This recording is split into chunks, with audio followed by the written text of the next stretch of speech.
खाली पड़ा है उसमें स्टार्ट करा देंगे, मकान बन, कोई गारंटी है? हर की तो कोई गारंटी ना है भैया, है ना? जाकी कोई गारंटी ना, जैसी गाड़ी है जाकी गारंटी सिर्फ भगवान ही के पास है और काऊ के पास ना है। जब गाड़ी के कागज तो भगवान ही के पास रखे, है ना? जब गाड़ी को बीमा कब खत्म हो जाए जाको कोई पता ना है, कोई मैसेज ना आई है जो गाड़ी को जब बीमा खत्म होएगा तब, है ना? डायरेक्ट ही भगवान के डेगा चले जाओ। बोलिए भगवान कृष्ण की चली जा रही है उम्र धीरे धीरे, चली जा रही है उम्र धीरे धीरे, चली जा रही है उम्र धीरे धीरे।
महापुराण की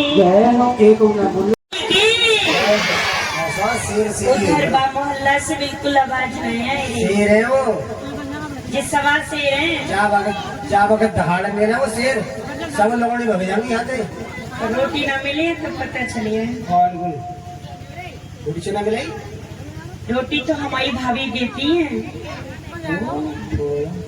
बोली कन्हैया लाल की। आज कथा में महाराज परीक्षित ने कलयुग को रहने के लिए 5 स्थान बताए हैं, 5 जगह। पहला स्थान शराब में बताया, दारू में। परीक्षित जी पहला स्थान है शराब में। हर को तो गांव बढ़िया है, कोई पिए तो ना है। आप अपने ये की बताए रहे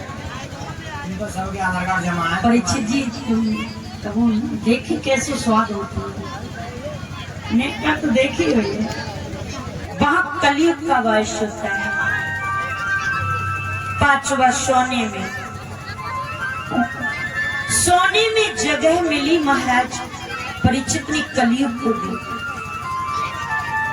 आपको मालूम है माताओं बहनों प्रिय बंधुओं, सोना कितने प्रकार का होता है। एक तो सोना धातु होता है जिससे आभूषण बनते हैं, और दूसरा सोना वो होता है जो हम लोग सोते हैं। और मैं आपको बताऊं, दोनों सोने में कलयुग का वास है। अब आप कहेंगे यदि दोनों सोने में कलयुग का वास है तो इसका मतलब है कि आभूषण ना पहने जाए या सोए नहीं। मैं आपको बताती हूँ, जो सोना धातु है उसमें कलयुग का वास कैसी है। जो धर्म का सोना होता है, जो हम लोग मेहनत करते हैं, जो धर्म की कमाई करके सोना खरीदते हैं, उसमें कलयुग का वास नहीं है। परंतु जो अधर्म की कमाई होती है, चोरी करके छल कपट से किसी का धन यदि आपने चुराया है, माताओं बहनों, जो ज्यादा सोता है, सोता ही रहता, रात भर सोया दिन भर सोया, मतलब जिसे नींद ही लगी रहती हो, समझ लो कलयुग का वास है। और सोने के मुकुट में कलयुग प्रवेश कर जाता है। बोली कृष्ण भगवान की, बोली सद्गुरुदेव महाराज की। महाराज परीक्षित को बड़ी जोर की प्यास लगी और वो पानी की तलाश करने लगे। पानी ढूंढते ढूंढते वो महाराज लोमस ऋषि के आश्रम पर पहुंचे, और लोमस ऋषि ने दूर से आते हुए महाराज परीक्षित को देखा तो उन्होंने समझ लिया कि इनके सर पर तो कलयुग बैठा है, ये हमसे कुछ बुरा भला ना कहे। तो आंखों को बंद करके आसन लगा के बैठ गए। महाराज परीक्षित आए। देवी पुराण में ऐसा लिखा है कि व्यास जी की पत्नी, जिनका नाम घृताची है और वो एक अप्सरा है, छत पर खड़ी बाल सुखा रही थी, और बाल सुखाते समय घृताची का मुंह खुल गया। तो सर सर सर सर करता हुआ आया और घृताची के मुंह में प्रवेश कर गया। बोलिए शंकर भगवान की। परंतु ऐसा बताया है मेरे भगवत प्रेमियों कि 12 वर्ष बीत गए, तोता बाहर नहीं आया। 12 वर्ष के बाद महाराज व्यास जी ने भोले भंडारी को देखा तो उन्होंने हाथ जोड़कर वंदना की, प्रभु आप कैलाश पर्वत छोड़कर मेरे द्वार पर डेरा काहे जमाए हो। तो भोले बाबा ने कहा, तुम्हारे घर में मेरा बहुत बड़ा दुश्मन घुस गया है। जब वो बाहर आएगा तब मैं उसे मारूंगा। वही सुख देवताओं जैसा तन लेकर प्रकट हुआ तो वही सुख से सुख देव कहाए हैं। बोली भागवत महापुराण की। तो भैया इस अमर कथा को सबसे पहले भोले बाबा ने कहा, सबसे पहले माता पार्वती ने सुनी और सुखदेव जी ने तोते के रूप में इस कथा को सबसे पहले श्रवण किया। बोले शंकर भगवान की। अपने मन को एकाग्र करो, इंद्रियों का दमन करके एक चित्त मनोभाव से अपने आसन पर आसीन हो। तब तुम्हारी कुछ समझ में आएगा। बिना मन की एकाग्रता के पल्ले में कुछ नहीं पड़ेगा। परम आवश्यक है मन की एकाग्रता, है ना।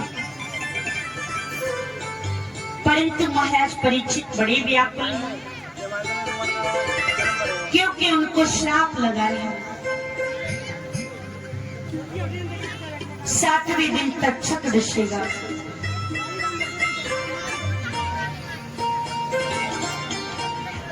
और जिसके डसने से मृत्यु हो जाएगी। परंतु परीक्षित को श्राप किसने दिया और क्यों दिया? आइए कथा के माध्यम से मैं आपको सुनाती हूँ। एक बार की बात,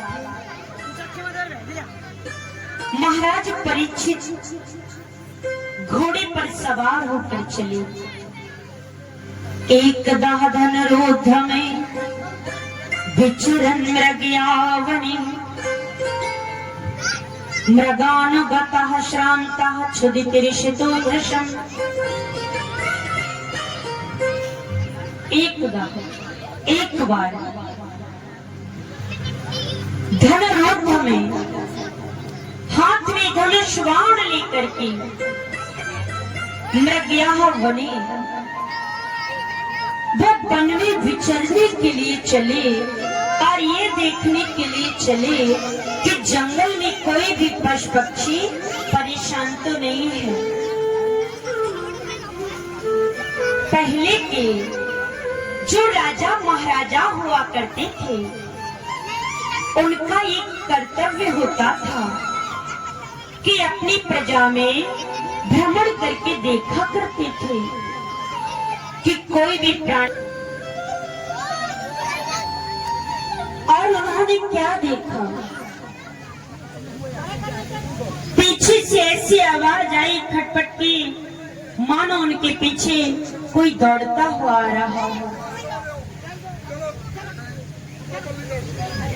महाराज परी हुई, रमाती हुई और दौड़ी जा रही है। मेरे भगवत प्रेमियों,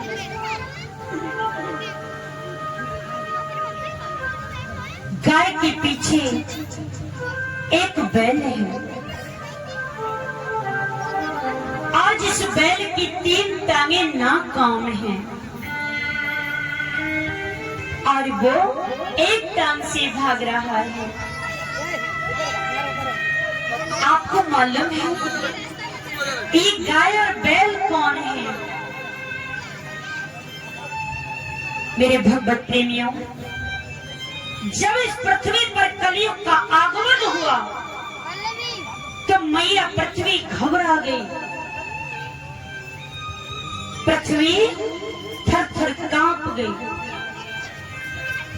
तो माता पृथ्वी ने गाय का रूप धारण किया और इन्हीं दोनों के पीछे वो कलयुग भाग रहा है। हाथ में मूसल पकड़े दोनों के पीछे भाग रहा है और ये दृश्य महाराज परीक्षित देख रहे हैं।